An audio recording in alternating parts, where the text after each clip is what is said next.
Equity shares. എന്താണ് equity shares? Equity ഷെയർസിനെ ordinary shares എന്നും അറിയപ്പെടുന്നു. ഈ ഇക്വിറ്റി ഷെയർസ് എന്ന് പറഞ്ഞാൽ പ്രിഫറൻഷ്യൽ റൈറ്റ്സ് ഒന്നും തന്നെ അറ്റാച്ച് ചെയ്തിട്ടില്ലാത്ത തരം ഷെയർസിനെയാണ് ഇക്വിറ്റി ഷെയർസ് എന്ന് പറയുന്നത്. ഇക്വിറ്റി ഷെയർസിനെ ഒരു കമ്പനിയുടെ ഓണർഷിപ്പ് ക്യാപിറ്റൽ എന്നാണ് അറിയപ്പെടുന്നത്. Equity share holders are the real owners of the company and bear all the risk of the business. ആ ബിസിനസ്സിൻ്റെ എല്ലാ റിസ്ക്കും വഹിക്കേണ്ടത് ഈ ഇക്വിറ്റി ഷെയർ ഹോൾഡേഴ്സ് ആയിരിക്കും. അവരായിരിക്കും ആ കമ്പനിയുടെ റിയൽ ഓണേഴ്സ് ആയിട്ട് അറിയപ്പെടുന്നത്. പ്രിഫറൻഷ്യൽ ഷെയർ ഹോൾഡേഴ്സിന് ഡിവിഡൻഡ് നൽകിയതിന് ശേഷം മാത്രമേ ഇക്വിറ്റി ഷെയർ ഹോൾഡേഴ്സിന് ഡിവിഡൻഡ് നൽകത്തുള്ളൂ. അതുപോലെ തന്നെ പ്രിഫറൻഷ്യൽ ഷെയർ ഹോൾഡേഴ്സിന് വൈൻഡിങ് അപ്പ് ടൈമിൽ അവരുടെ ക്യാപിറ്റൽ പേയ്മെൻറ്റ് നടത്തിയതിന് ശേഷം മാത്രമേ ഇക്വിറ്റി ഷെയർ ഹോൾഡേഴ്സിന് അവരുടെ ക്യാപിറ്റൽ പേ ബാക്ക് ചെയ്യത്തുള്ളൂ.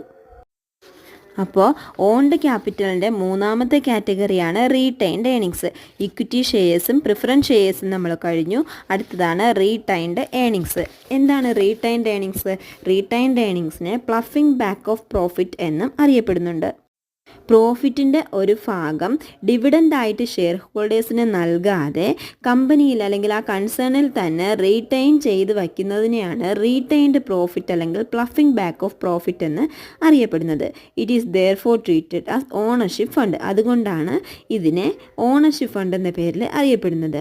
പ്ലഫിംഗ് ബാക്ക് ഓഫ് പ്രോഫിറ്റിനെ സെൽഫ് ഫിനാൻസിങ് എന്നും അറിയപ്പെടുന്നുണ്ട്. ഇത് ആ കമ്പനിയുടെ ഇൻറ്റേർണൽ സോഴ്സ് ഓഫ് ഫിനാൻസിൽ പെടുന്നതാണ്.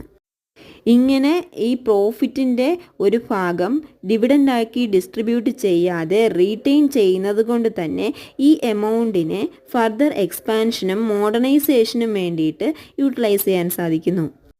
Profits which are undistributed among the share holders are reinvested in the business year after year for further expansion and modernisation. അപ്പോൾ type of securities അല്ലെങ്കിൽ source of ഫണ്ടിൽ നമ്മൾ പഠിച്ചതാണ്. ഏതൊക്കെയാണ്? ഓൺഡ് ക്യാപിറ്റൽ എന്നും borrowed capital എന്നും type of securities ഉണ്ട്. അപ്പോൾ അതിൽ വരുന്ന ഓൺഡ് ക്യാപിറ്റലിൽ വരുന്ന മൂന്നെണ്ണമാണ് equity shares, preference shares and retained earnings. Preferential rights, 2 preferential rights ഉള്ള ഷെയർസിനെയാണ് പ്രിഫറൻഷ്യൽ റൈറ്റ്സ് എന്നറിയപ്പെടുന്നത്. എന്നാൽ ഈ പ്രിഫറൻഷ്യൽ റൈറ്റ്സ് ഇല്ലാത്ത ഷെയർസിനെയാണ് ഇക്വിറ്റി ഷെയർസ് എന്നറിയപ്പെടുന്നത്.